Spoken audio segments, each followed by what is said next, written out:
Welcome to Discover with Dr. Dan, the Proactive Health Podcast.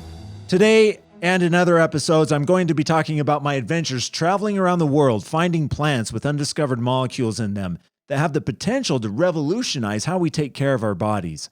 Plants have been used since the dawn of time for food, shelter, transportation, and medicine. Not to mention, they produce the very oxygen we breathe.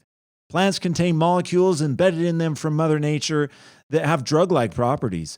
In fact, 50% of anti-cancer drugs and 30% of all pharmaceutical drugs are from plants. The really stunning fact is less than 5% of the 600,000 species of plants on the earth have been studied for their bioactive compounds. This is an untapped area of science that few have traveled.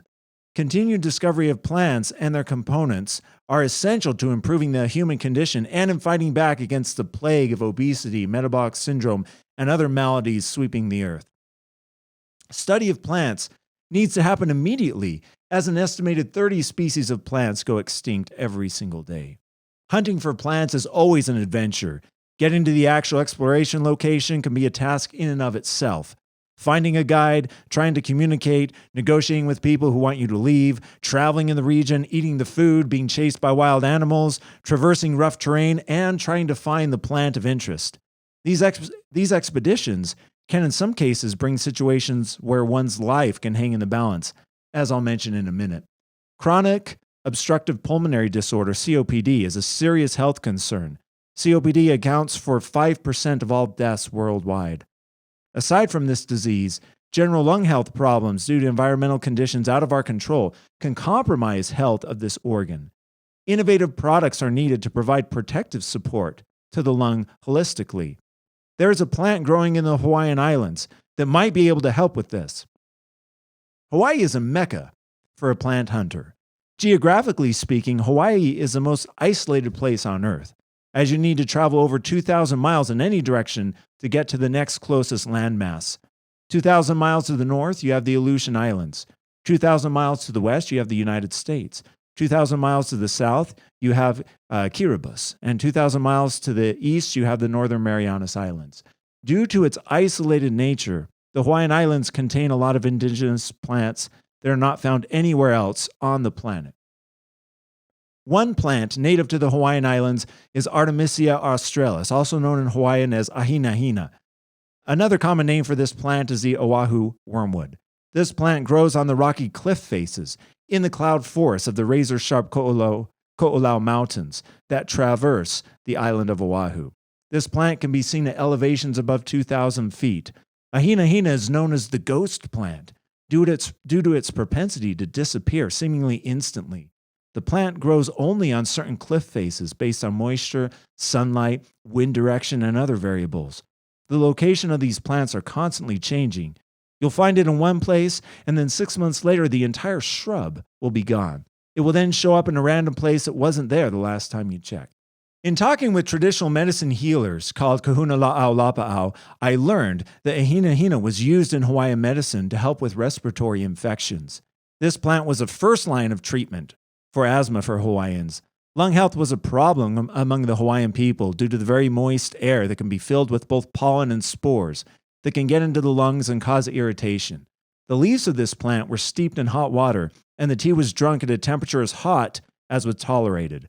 Before drinking, they would put their nose over the tea and breathe in the aromatic compounds evaporating off the water. It was said that the lungs would become clear and breathing easier. This plant was also used to ward off insects. Interestingly, this plant is closely related to the Chinese wormwood plant, Artemisia annua, from which the amazing anti-malarial drug artemisinin was first isolated. Despite the amazing anecdotal stories of the health-promoting properties of this plant, no one had extensively studied the bioactive compounds in this plant. The only scientific work that had been done on this plant was in the 1990s. A group of botanists confirmed that the plant was on the island and tracked a couple of places where the plant grew. Starting in 2011, I decided to make a concerted effort to study this plant and find out where it was currently growing on the island of Oahu, and see if I could determine what molecules in the plant might be responsible for the lung health properties reported by Hawaiian traditional medicine healers. After finding the plant in a few scattered places on the island, like on the northwest tip of the island called Kaina Point, I still hadn't found the large populations of the plant I needed to find in order to do my studies. In carefully analyzing a map of the island and knowing the conditions in which this lung plant liked to inhabit, it was clear that the plant likely lived on the razor-sharp cliff faces of the Ko'olau Mountains, reaching an elevation of 3,000 feet above sea level. So, in June 2011, two intrepid explorers and I set out to hike the steep and dangerous cliff faces of the Ko'olau Mountains up in the cloud forest to look at these plants, to find these plants. These plants live likely above 2,700 feet. And so we were climbing up to the razor-sharp ridge of these mountains. Now, if you've ever climbed in Hawaii, the ridge top of these mountains are only about 18 to 24 inches wide, and you have a 1,000 to 2,000 foot drop-off on either side. So we wanted to climb up there, find the plants, geotag where they were growing, collect samples, and then safely descend. The morning of the ascent was cool and rainy, which is not uncommon for Hawaii. The first part of the trail took us through a grove of strawberry guava and pandanus trees. I collected a sample of pandanus, another cool plant used in Polynesian traditional medicine and Papua New Guinea, and I collected a couple lichens because lichens are really cool. We'll talk about that in the future as well. On our way as we were descending up through the cloud forest, the hike up the ridgeline was steep and was made really difficult due to the rain, which made the red Hawaiian clay-like mud more like an ice skating rink than a dirt hill. At some points, the hill was so steep that we needed to use branches of trees and use them as ropes and jump from tree to tree and hoist ourselves up. We also used our machetes to cut through the thick rainforest. One point about exploring the rainforest, tropical rainforest underneath a canopy is it's very easy to get disoriented. It's not like hiking on alpine mountains or the desert where you can see landmarks and know direction and how to orient yourself. Due to the decreased visibility, it's really easy to get lost. And so in order to maintain navigation and help you know where you're going in these rainforests in Hawaii, they take little vinyl strips, pink or orange or green, and they tie them to the trees in certain areas, usually 100 to 200 yards apart, so that you can pick your way in finding these ribbons and find your way up. So we were following a trail. There were green ribbons all the way across. I had done the lower portion of this trail many times, and we were going up. It was raining really hard. We actually found out after the fact, we should have looked at the weather, that there was a tropical storm, actually Category 1 hurricane that was going through the area. And there was a tropical depression on the island. So, hindsight's 2020, but it probably wasn't the best day to be hiking. Anyways, as we got to about 2,500 feet elevation, we got to the top where there was a beautiful waterfall. We were standing there, beautiful pool of water. We were standing right on the edge, and you could see the water cascade out of this 2,000-foot waterfall. It was beautiful. The only problem was when we looked at that water, the pool of water above the waterfall, and it was raining, torrential downpour, we saw about 50 to 100 of these ribbons sitting in the pool. And we were struck with terror because those ribbons were gone off of the trees, out of the rainforest, and we had no idea where we were going. So that was bad. So we had to figure out what we were going to do. Our options were we could hike down the mountain, and we had been hiking for about 4 hours at this point. So we could hike down the mountain and take our chances there. We were already at about 2,500 feet. The top of the ridgeline where we were going should be about 2,700 feet. So we were thinking, well, if we could just white knuckle it and get to the top of the ridge, then we should be able to see where we're going, find a place to go down. We were thinking maybe we were halfway, 2/3 of the way through our hike anyways. We hadn't found any of the ghost plant up to that point, so we were a little discouraged. So we decided that we would hike up to the top of that ridge rather than going back down. And so in looking at which way to go, we could go to the left, where it looked like it kind of veered down the mountain, or we could go to the right, where it looked like it went up to the ridge top. And it was looking on the right-hand side, it looked like there was a trail there. So we wanted to go there. So we started taking the trail. After about 200 or 300 yards, the trail was really nasty. There was branches growing all over. We had to kind of climb up and down. And at one point we had to shimmy on our stomachs. And it was really hard, but we were thinking if we could just get there, get to the top of the ridge, everything's going to be fine. On the top of the ridge, the vegetation clears, we'd be able to see clearly and know how to get back to our point of origin. Well, after taking this trail, which actually turned out to be like a wild boar trail, we took this for about an hour and a half, and it stopped abruptly. And as we cleared the canopy, we were shimmying on our stomachs, and it cleared. We found ourselves terrifyingly on a cliff face. The cliff face was about 6 feet wide, 6 feet long, and 14 inches wide. And we were utterly astonished. We were terrified. I was freaked out. And we didn't know what to do. So we looked up at above us, and about 200 or 300 feet, there was, we thought there'd be the top of the ridge. And so we decided to climb from 14-inch cliff face to cliff face and try to get to the top. So that was what we wanted to do. And so we started again to climb. Again, we had these trees that were sticking perpendicular out of the mountain. And again, the pitch of this was about 80 to 90 degrees, pretty much straight up. And so we were hiking, we were jumping, we were helping each other up. We were kind of pulling on the tree to make sure it wouldn't give out. Because again, if one of these trees gave out, it was death, right? It was about 2,500 feet or so, all the way down to the bottom. So we were hiking from cliff face to cliff face, little crumbly ledge to crumbly ledge. We got about 100 feet from the top. And the vegetation cleared, which we thought was a good thing. But then, so this wall was so smooth. It was something like you'd see on the Don Wall at El Capitan. There was really no way to get up there unless we were world-renowned climbers, Alex Honnold, or world-renowned climbers with ropes in order to get up there. So we didn't know what to do. We went to another area where there was some vegetation. We hoped we would be able to use that vegetation to get up, and again, it wasn't working. So we didn't know what to do. I decided, like any good explorer, when the going gets tough, to call for help. So I used my cell phone. We hiked around, not hiked, we shimmied around on these shelves a little bit to try to find signal. We didn't get signal. It took about 30 minutes before we got signal. And I called 911, got the dispatcher, and told her that the signal was broken, right? She couldn't hear me very well. I couldn't hear her. Every 2 or 3 words were cut off. And I told her we were hiking and we were lost. And she said, well, just call Division of Wildlife. She didn't hear that we were lost. She said, just call Division of Wildlife. And she was really rude, and she hung up. We're like, oh, man. So we tried again and got another dispatcher, and she was having a better day than the previous one. And we told her we were lost, and she was like, okay, this is serious. Transferred us to search and rescue. We told them the situation, where we were, what slot canyon we were in, what part of the Ko'olau Mountains we were hiking. And she said, okay, I'm going to ping your phone so that we can know your approximate location.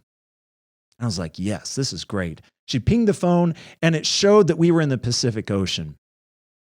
And I'm like, man, which wasn't too surprising, actually. We were in an area that didn't have good service, obviously. We were in these slot canyons. So the Ko'olau Mountains have these razor ridges that go in and out. These ridges form little canyons. And you can actually take these canyons. Some of them will open up, and you could go all the way into the center of the island. It's kind of like the Narrows or other slot canyons in Utah and the American Southwest. Anyways, it said we were in the Pacific Ocean. And we didn't know what to do. She said, okay, we're going to send a search and rescue party, a helicopter out to get you.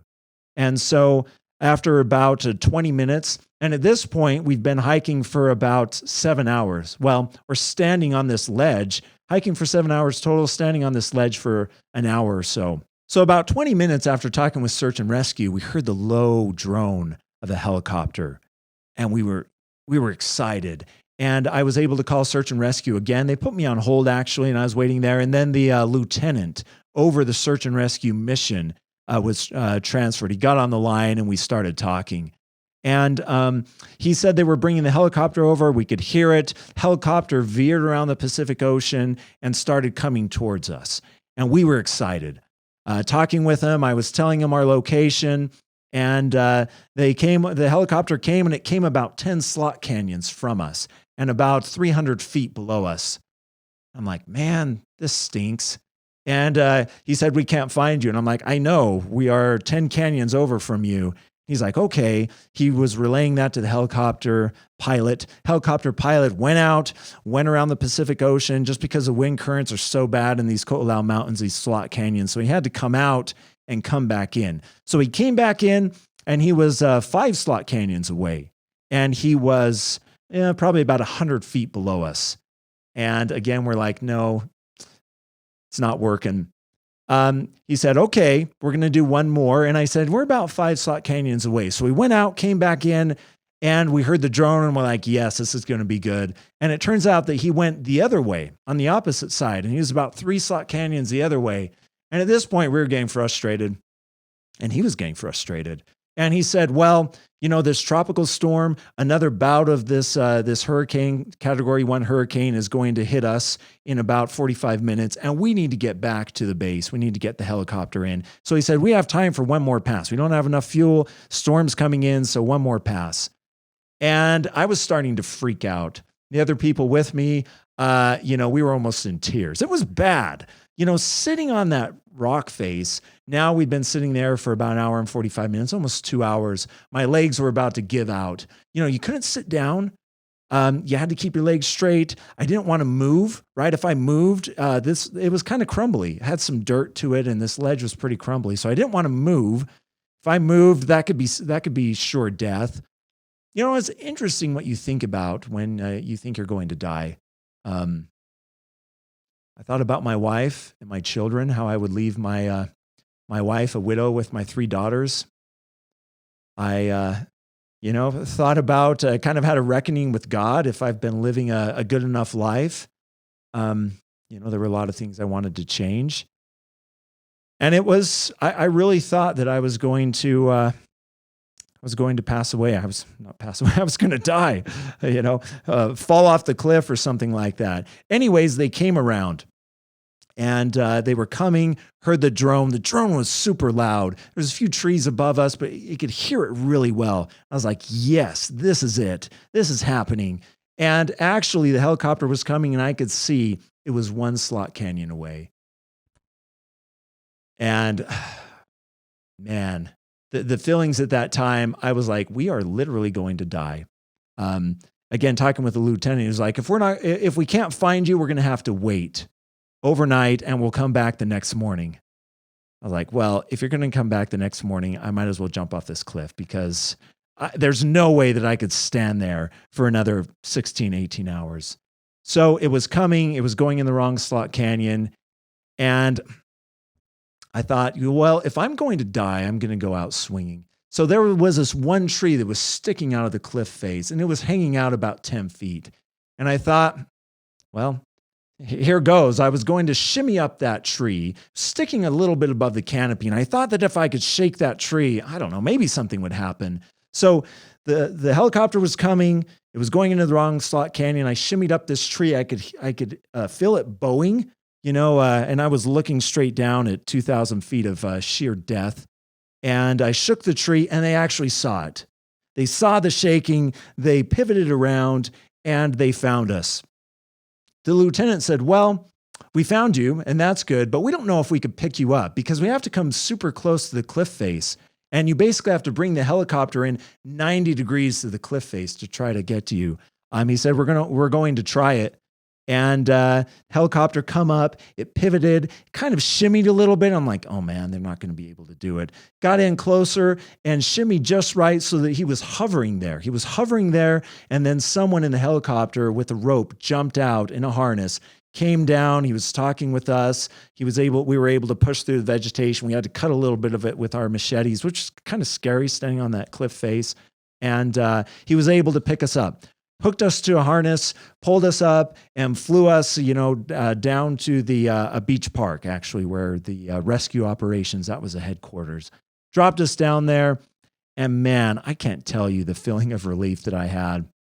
When I got down on the ground, I literally knelt down. I I don't cry very much. My family will tell you, there's something emotional. I never cry, but I wept. I thought I was going to die. I wept. The lieutenant was like, "What are you doing, you wuss?" But it was really scary.